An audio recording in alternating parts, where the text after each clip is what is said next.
26 November એટલે કે ભારતના બંધારણ દિવસે મૂળ બંધારણના આમુખ અને 22 ભાગો ઉપર જે ચિત્રો દોરવામાં આવેલ છે એના વિશે આપણે માહિતી મેળવીએ। સૌથી વધુ જે ચિત્રોથી સુશોભન કરેલું ચિત્ર છે આપણું આમુખ છે। આમુખ ઉપર ડાબી બાજુએ બળદ છે જે મહેનત અને સમર્પણનું પ્રતીક છે, જમણી બાજુએ હાથી છે જે નવા તાકતવર રાષ્ટ્રનું પ્રતીક છે, નીચે ડાબી બાજુએ ઘોડો છે જે વર્ષોના શોષણ અને લૂંટથી મુક્તિ મેળવવાનું પ્રતીક છે, અને જમણી બાજુએ સિંહ છે જે નાગરિકોની બહાદુરી અને સામ્રાજ્યવાદમાંથી મુક્તિનું પ્રતીક છે। હવે 22 ભાગો ઉપર પણ કંઈક ને કંઈક ચિત્ર છે। તો પહેલો ભાગ છે સંઘ અને તેનું રાજ્ય ક્ષેત્ર કે જેની ઉપર સિંધુ સંસ્કૃતિના જેબુ બળદની મોહર છે।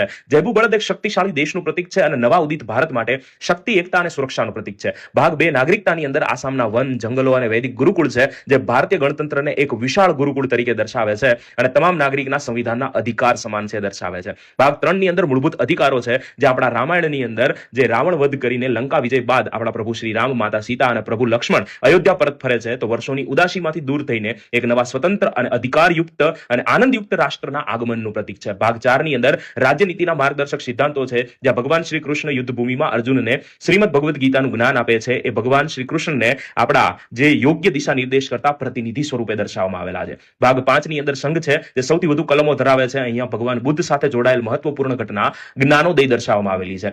માનવના સૌ વિકારો ઉપર વિજય મેળવીને અજ્ઞાનથી જ્ઞાન તરફ જાય છે એ સંદેશ સાથે આ ચિત્ર સંઘ એટલે કે કેન્દ્ર પાસે શક્તિઓ અને લોકોની અપેક્ષાનું પ્રતીક છે। ભાગ 6 ની અંદર રાજ્યો છે જ્યાં જૈન ધર્મના સ્થાપક અને 24માં તીર્થંકર ભગવાન મહાવીર છે જે સાંસારિક મોહ ત્યાગી અહિંસા જ્ઞાનના માધ્યમથી શરીરની વાસનાઓ અને ઈચ્છા ઉપર નિયંત્રણ મેળવીને મોક્ષનું પ્રતીક છે જે સૂચવે છે કે રાજ્યોએ લોક કલ્યાણના કાર્ય કરવા જોઈએ। ભાગ 7 ની અંદર પહેલી અનુસૂચિના રાજ્યો છે જે રાષ્ટ્રપતિ દ્વારા નિયુક્ત રાજપ્રમુખો દ્વારા શાસિત રાજ્યની સૂચિ અને કાયદાઓ છે। આ ભાગના ચિત્રમાં સમ્રાટ અશોકને બૌદ્ધ ધર્મના વિચાર અને સિદ્ધાંતોનો પ્રચાર કરતા દર્શાવવામાં આવ્યા છે। આ ચિત્ર રાજ્યને યુદ્ધ અને વિનાશથી મુક્ત કરવાનું પ્રતીક છે। ભાગ 8 સંઘ રાજ્ય ક્ષેત્ર અને કેન્દ્ર શાસિત પ્રદેશમાં ગુપ્તકાલીન સમયના ગાંધર્વનું ચિત્ર હોય એવું માનવામાં આવે છે જે પૌરાણિક સમયની અંદર સંગીતકાર તરીકે આકાશમાંથી જે છે તેઓ પોતાનું કાર્ય કરતા હતા। તો નવી દિલ્હી જે કેન્દ્ર શાસિત પ્રદેશ છે તેના નિયમન અને શાસનનું પ્રતીક છે। ભાગ 9 ની અંદર પંચાયત, નગરપાલિકા અને સહકારી સમિતિઓ છે। ત્યાં મહાન રાજા વિક્રમાદિત્યના દરબારનું ચિત્ર છે જ્યાં નૃત્ય કરતી નર્તકીઓ ચારે બાજુ દ્રશ્યમાન થાય છે। આ ચિત્ર દર્શાવે છે કે એમના સમયમાં પંચાયતો સમૃદ્ધ થઈ હતી તો ખુશહાલ રાજ્યનું પણ પ્રતીક છે અને એક